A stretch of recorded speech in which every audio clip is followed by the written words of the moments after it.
Oh, hello, everybody. It's CEO Jimbo with a scientific story for you. Yet another one. Um, it's October 9th, Columbus Day here, and Halloween is approaching. This topic is on um, lost aircraft and um, aviation ghost stories. It's something I've been working on ever since my last scientific story. In fact, I got the idea, I think, just slightly before I finished my last scientific story and so on, and then kind of merged onto this one. If I can show you the whole page. Anyway, I've been working on this all last week, about a week on this, I think. And then because of the holiday, my mind's been on something else. I was kind of more into music during the course of the day. Uh, and so on. I was out playing my ukulele in the public and so on. Um, anyway, this all started with this Pan Am Flight 914. I was watching videos on my last movie, my last report. Don't remember exactly what it was on. It was on. Uh, they've all been had like Morse code. I guess maybe it was the Morse code one. Anyway, one of my choices in my area was to this Pan Am Flight 914, and it had this curious um, headline of lands 37 years after taking off or something like that, which kind of piqued my attention. I'm sort of an optimist, but I also sort of a realist, I think, and so on. And so I was kind of like wondering, I mean, what's this all about? Um, and I guessed kind of quite wrong. My initial guess to myself was that this flight actually occurred, and that somebody must have like done something afterwards. Like it was a DC-4, and I was kind of getting a vision that maybe somebody had with the DC-4, like flew in, to an airport and sort of like pretended like they were this airplane. This was like in 1955 or something like that, and like in 1985, this uh, plane mimicking the other one landed, and so on. And I thought I read something about the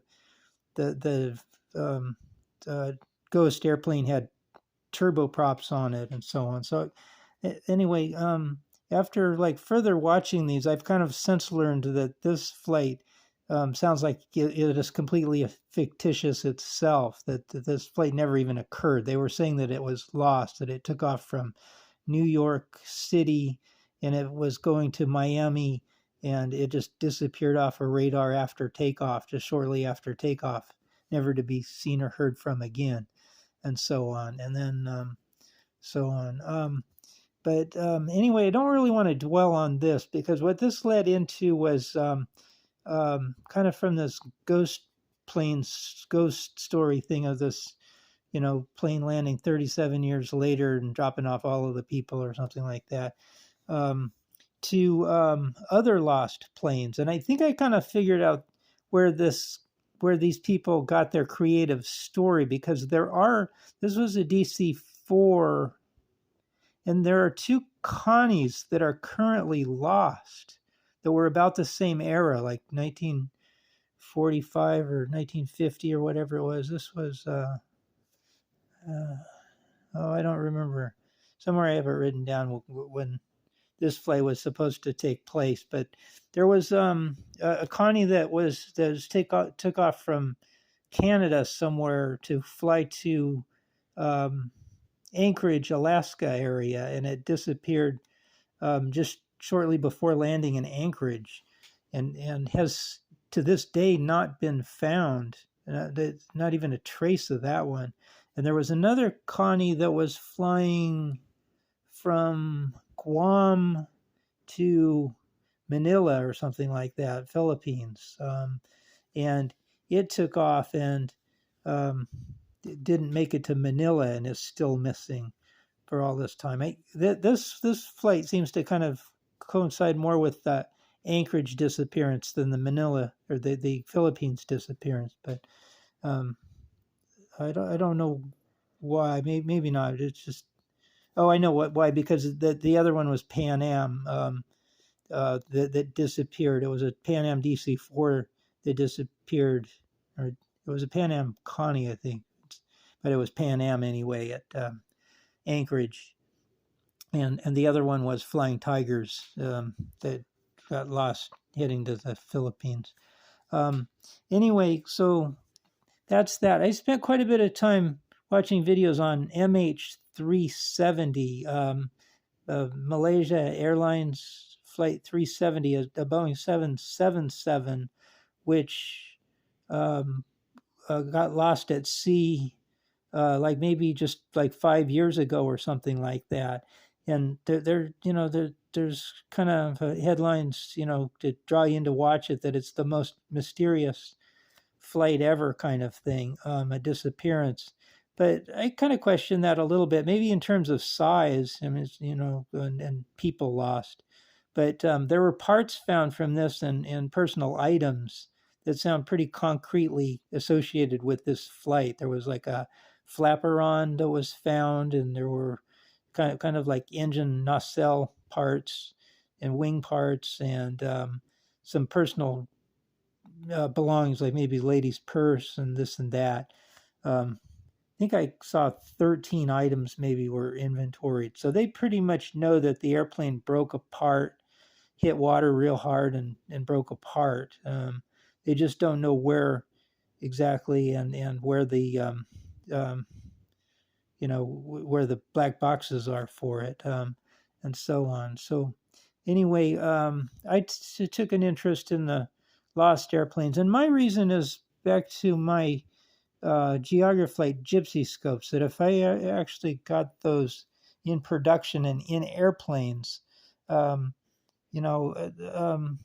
I'm kind of wondering, what the world would be like if, like, one of my Geograflight Gypsy scopes went down, in a missing airplane. I mean, it's almost bound to happen, I guess, because because it happens once in a while. That if planes crash, and that all the other major brands have, have that happening. I'm sure there was like Honeywell components on, on some of these airplanes that got lost, and so there would be Geograflight parts that got lost too, and so on. So, kind of in terms of product liability and social, what do you call it? Uh, Awareness, or responsibility, so on. Just trying to, make sure that I know what I'm doing, and the company knows what it's doing when it comes to, making aviation parts.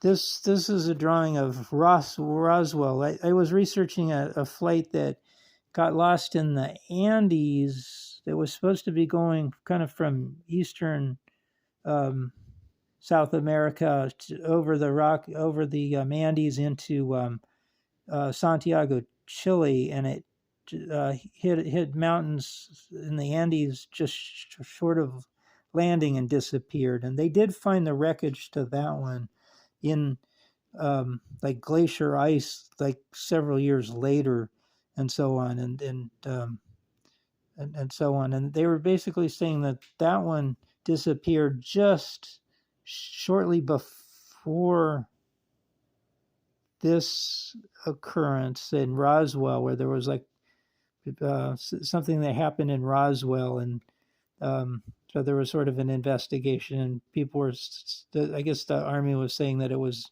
weather balloon, and other people were saying no, it was a flying saucer, and so on. And there was kind of secrets, and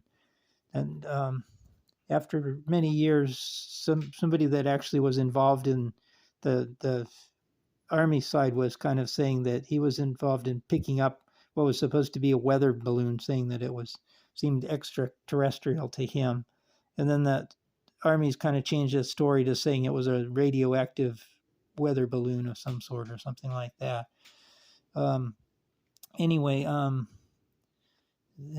this is a drawing of the Pan Am DC-4.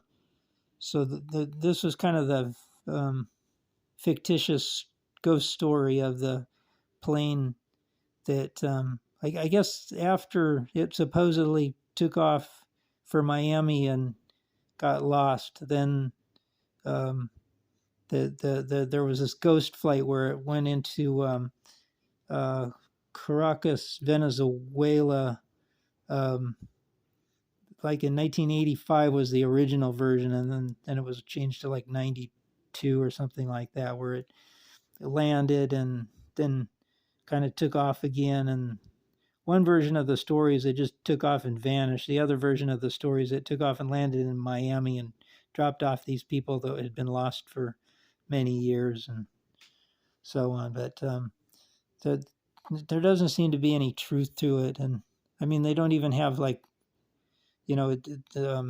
JFK airport, they have it just took off kind of from New York City, and they don't have it that it was supposed to land at MIA, just Miami kind of thing. So it's kind of a hokey story, and there isn't like a Wikipedia article on this flight 914. So there's a lot of things that were like close. There was like a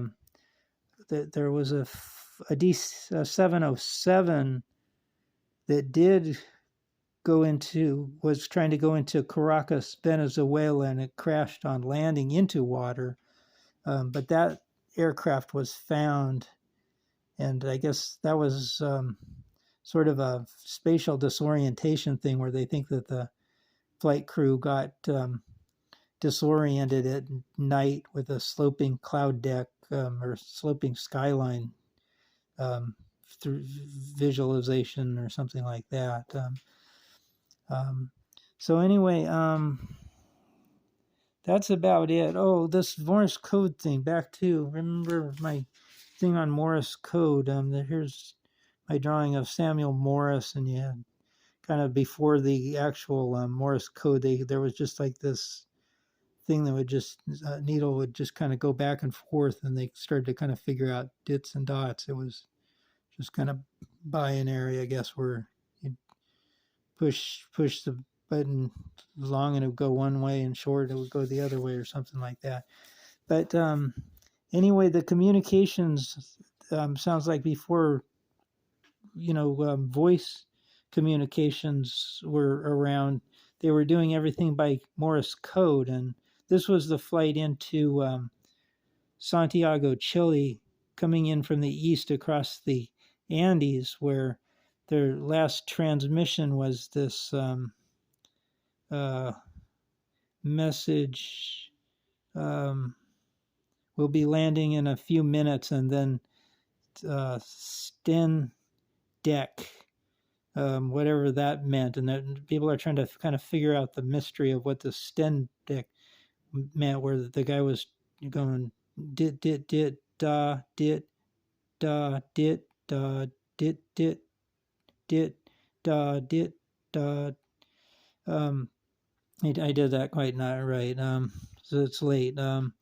But anyway, I was trying to figure that one out, and the odd thing is, it seems like if you take out the T, it says send EC, like maybe emergency crew. And the guy, the captain of the flight was very experienced with Morse code, and the people that he was sending the Morse code to, the air traffic controller, maybe wasn't as experienced. The captain had both military experience and civilian experience, and so on. And people are trying to guess, and that's kind of my guess. But I realized that, yeah, I don't know too much about it. I don't know what kind of coding they used. I don't know uh, um, uh, whether they had, you know, whether that would make any sense or not. And then in addition to that, I don't know how much time elapsed. They're kind of vague on that. They sort of imply that there was no time, that this crew just basically said, "We'll be there in um, 5 minutes, stand deck," which sort of implies that the plane was still in flight and everything was hunky dory when they sent this. But you know, if there was like a little delay, it's possible and that things happened so fast that they sent this message, Morse code, that they'll be there in 5 minutes, and then all of a sudden, you know, slammed onto the ice sheet, and now they're on the ground, and now they're writing send EC, emergency equipment, um, emergency. What did I have? Emergency. Uh, Coordination, something like that. Um, commun. Uh, um, anyway, you get the idea. You can play with that.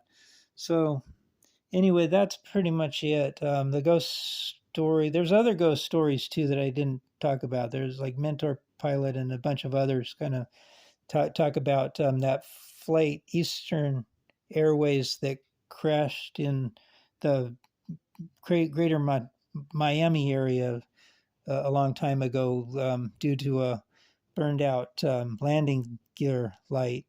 And I guess there was some, there was like ghosts in the planes that were using the same parts. They salvaged some of the parts from the tail of the airplane, put them on other airplanes, and they were saying that people were seeing the captain ghost walking around their plane until they took those parts off and so on. And then there's some sort of ghost story about London Heathrow too, that they kind of like put up chapels and this and that to try to simmer the ghosts down from some sort of um, disaster or something like that.